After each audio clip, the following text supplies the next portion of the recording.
السلام علیکم ورحمۃ اللہ وبرکاتہ۔ وعلیکم السلام ورحمۃ اللہ۔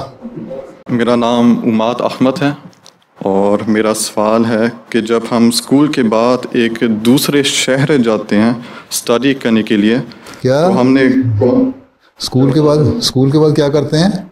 اسٹڈی کرنے کے لیے ایک دوسرے شہر جاتے ہیں۔ اچھا، ہائر ایجوکیشن کے لیے جاتے ہو، یونیورسٹی میں داخلہ لے لیتے ہو۔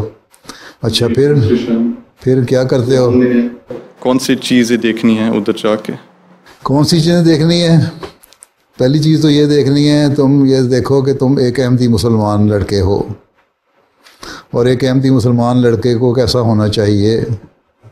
اس کو نمازیں 5 وقت پڑھنے والا ہونا چاہیے، اس کو قرآن کریم کی تلاوت کرنے والا ہونا چاہیے، اس کو برے لوگوں کی صحبت سے بچنے والا ہونا چاہیے، اس کو اچھے دوست، نیک دوست بنانے چاہیے جو ہوں، پڑھائی کرنے والے ہوں، پڑھائی پہ توجہ دینے والے ہوں۔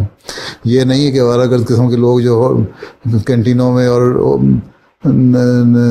ریسٹورنٹوں میں بیٹھ کے گپیں مارنے والے ہوں یا بازاروں میں پھرنے والے ہوں، ان کے ساتھ ان کو دوستی لگا لو۔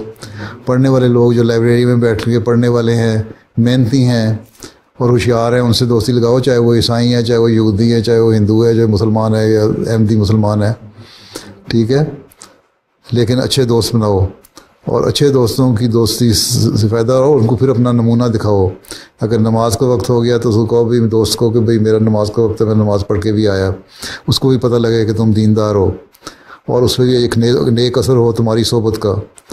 قرآن کریم کی یا دین کی باتیں سیکھو، ان کو بھی کبھی کبھی باتوں میں ذکر کر دو، ڈسکشن ہوتی ہے نا جب لڑکوں کی، تو کر دو۔ تو یہی چیز ہے کہ جا کے اپنے دین کی حفاظت کرو، اپنے اچھے اخلاق کی حفاظت کرو، اور اپنے پڑھائی کا پوری طرح خیال رکھو، اور محنت کر کے جس مقصد کے لیے گئے ہو اس مقصد کو پورا کرو، اور یونیورسٹی کی پڑھائی کو مکمل کر کے پھر واپس آؤ، اور اپنے دوستوں پہ نیک اثر ڈالو، اور نیک اثر لوگوں کا لو، ٹھیک؟